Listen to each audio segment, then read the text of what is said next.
রাসূল এক জায়গায় বসে আছেন, এমন সময় একজন সাহাবা এসে বসলেন। হুজুর, সেই সাহাবা যখন উঠে চলে গেল, আল্লাহর নবী সাহাবা আজমাইনদেরকে বললেন, ও আমার সাহাবারা শোনো, এইখানে যে ব্যক্তি বসেছিল আবার উনি উঠে গেলেন, ইনি নিঃসন্দেহে আল্লাহর জান্নাতি। আজকে আমরা বিজয় লাভ করেছি, এই বিজয় লাভ করে যদি আমরা সেই জালেমদের মতোই যদি ঘর বাড়ি ভেঙে ফেলি, জালেমদের মতোই যদি আমরা মানুষের অন্যায় করি, জুলুম করি, মানুষের প্রতি আঘাত করি, মানুষের ঘর বাড়ি জ্বালিয়ে দিই, পশু পাখির ক্ষয়ক্ষতি করি, ব্যবসা বাণিজ্য নষ্ট করে দিই, তাহলে তো জালেম আর আমাদের মধ্যে কোনো পার্থক্য থাকবে না। আলহামদুলিল্লাহি রাব্বিল আলামিন ওয়াল আকিবাতু লিল মুত্তাকিন ওয়াসসালাতু ওয়াসসালামু আলা সাইয়্যিদিল মুরসালিন ওয়া আলা আলিহি ওয়া সাহবিহি আজমাইন। ওই মহান রব্বুল আলামিনের দরবারে প্রাণ থেকে, হৃদয় থেকে কালিমাতুশ শুকর আদায় করছি যে মহান আল্লাহ পাক দীর্ঘ 17 বছর পরে জালিমের জুলুম থেকে দেশবাসীকে রক্ষা করেছেন, স্বৈর শাসক থেকে জনগণকে রক্ষা করেছেন। ওই মহান প্রভুর দরবারে আমরা কালিমাতুশ শুকর আদায় করছি, বলছি আলহামদুলিল্লাহ। দরুদ সালাম নবী মুকাররম হুজুর আকরাম, যাকে আল্লাহ পাক পাঠিয়েছিলেন অসহায়, নির্যাতিত, নিষ্পেষিত, বঞ্চিত মানবতার মুক্তির কল্যাণে, ওই নবীজির শানে বুকভরা ভালোবাসার সংক্ষিপ্ত দরুদ সকলে বলি সাল্লাল্লাহু আলাইহি ওয়াসাল্লাম। সম্মানিত হাজিরিন, আজকে বাংলাদেশে সেই 2008 সাল থেকে শুরু করে 2024 সাল পর্যন্ত যেই স্বৈরতন্ত্র, বাকশাল, জুলুমের রাজত্ব কায়েম হয়েছিল, সেই রাজত্বকে ভাঙার জন্য, সেই ত্রাসের রাজত্বকে ভাঙার জন্য বিগত সময়ে অনেক আন্দোলন হয়েছে, কিন্তু কোনো আন্দোলন সফল হয়নি। সর্বশেষ মহান রব্বুল আলামিনের অশেষ মেহেরবানিতে ছাত্র সমাজের ভূমিকায় গোটা বাংলাদেশের আপামর জনসাধারণ এই আন্দোলনে সক্রিয় হওয়ার কারণে আল্লাহ তাআলা এই বাংলার জমিন থেকে জুলুম, শোষণ এবং স্বৈরতন্ত্রের উৎখাত করেছে। এই বিজয় গোটা বাংলাদেশের গণতন্ত্র, মানুষের মুক্তির বিজয়। এই বিজয় সাধারণ মানুষের বিজয়। এই বিজয় সমস্ত মানুষের চাওয়া পাওয়ার সমস্ত বিজয়। এই বিজয় ভারতের আধিপত্যবাদীদের বিরুদ্ধে গণতন্ত্র, মানুষের মুক্তিকামী মানুষের বিজয়। সুতরাং এই বিজয় হওয়ার পরে আমরা দেখতে পাচ্ছি গোটা বাংলাদেশে অনেক জায়গায়, প্রতিটা ইউনিয়নে, প্রত্যেকটা জায়গায় দেখতে পাচ্ছি অনেক মানুষ, কিছু দুষ্কৃতী, সন্ত্রাস, ডাকাত, গুন্ডা মাস্তান, এরা বিভিন্ন মানুষের বাড়িঘর জ্বালিয়ে দিচ্ছে। এটা ইসলামও সমর্থন করে না, যারা ইসলামী দল করে, যারা ইসলামী আন্দোলন করে, এরাও সমর্থন করে না। সেই জন্য আমি প্রথম থেকে বলে আসতেছি, আমরা কারো বাড়িঘর ভাঙবো না এবং কাউকে ভাঙতেও দেব না। এবং কোথাও যদি বাড়িঘর ভাঙ্গা হয়, কারো প্রতি বিন্দু পরিমাণ জুলুম, শোষণ করা হয়, তাহলে সেখানে গিয়ে আমরা সর্বাত্মক প্রতিরোধ করে তুলব ইনশাআল্লাহ। সেই সাথে আমার হিন্দু ভাইরা আছেন, আমার বৌদ্ধ ভাইরা আছেন, তাদের মন্দির, তাদের বাড়িঘর, তাদের ব্যবসা প্রতিষ্ঠানগুলি হেফাজত করা প্রত্যেকটা ইমানদার, প্রত্যেকটা মুসলমানের দায়িত্ব এবং কর্তব্য।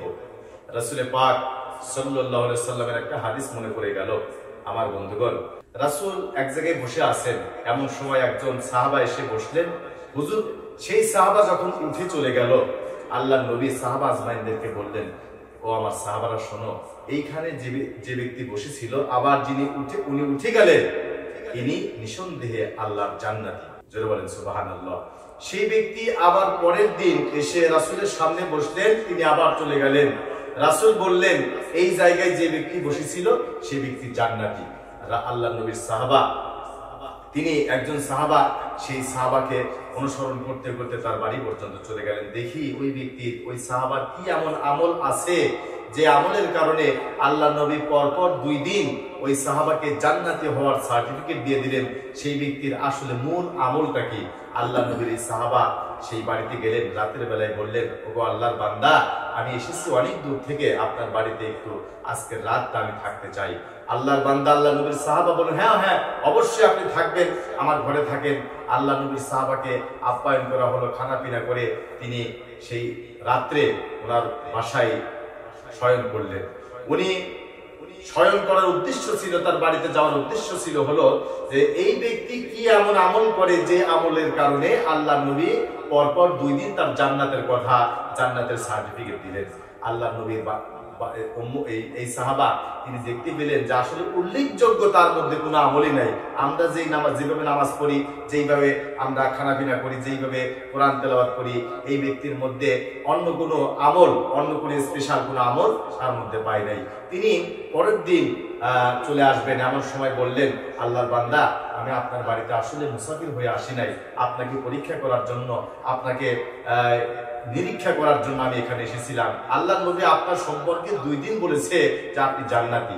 আসলে আপনি কি এমন আমল করেন যার কারণে আল্লাহ নবী আপনাকে জান্নাতি বলে এই সার্টিফিকেট দিলেন? আমি তো আপনার ভিতরে কিছুই পেলাম না, এমন স্পেশাল কিছুই পাই নাই যার দ্বারা আল্লাহ নবী আপনাকে জান্নাতি বলে অবহিত করলেন। আপনি বলতে পারেন যে আপনি আসলে কোন কারণে, কি আমলের কারণে, কি কারণে এরকম আল্লাহ নবী জান্নাতি বলে অবহিত করলেন? আপনি কি বলতে পারেন? সাহাবা বলল, আসলে আমি স্পেশাল কোনো আমল করি না, তবে আমার মন বলছে, মন টানছে যে আমি প্রত্যেক দিন সকাল থেকে বিকাল পর্যন্ত এই যে কাজগুলা করি সেই কাজগুলা নিয়ে আমি রাতের বেলায় শয়ন করে আত্মসমালোচনা করি। কেউ যদি আমাকে কষ্ট দিয়ে থাকে, কেউ যদি আঘাত করে থাকে, সেই আঘাতগুলি আমি শুয়ে থেকে সমস্ত অপরাধীকে, আমার যারা শত্রু ছিল, আমাকে যারা কষ্ট দিয়েছে, যন্ত্রণা দিয়েছে, আঘাত করেছে, সকলকে আমি ক্ষমা করে দিয়েছি। আল্লাহকে বলেছে, আল্লাহ তুমি এই ব্যক্তিগুলোকে ক্ষমা করে দাও। এই জন্য হয়তোবা আমি বিনা কারণে, কেউ মাপ না চাওয়ার কারণেই, মাপ না চাইতেই আমি তাদেরকে মাফ করে দিয়েছি। হয়তোবা আল্লাহ রাব্বুল আলামিন এই আমলের কারণে, এই ভালো একটা গুণের কারণে আল্লাহ পাক আমাকে জান্নাতি মেহমান হিসেবে কবুল করেছেন। সুবহানাল্লাহ। আমার বন্ধুগণ, আসলে প্রকৃতপক্ষে আল্লাহর নবী এই আমলের কারণেই আল্লাহ রাব্বুল আলামিন তার জীবনের সমস্ত গুনাহগুলি মাফ করে দিয়েছেন এবং তাকে জান্নাতি হিসেবে অবহিত করেছেন। সুতরাং আজকে আমরা বিজয় লাভ করেছি।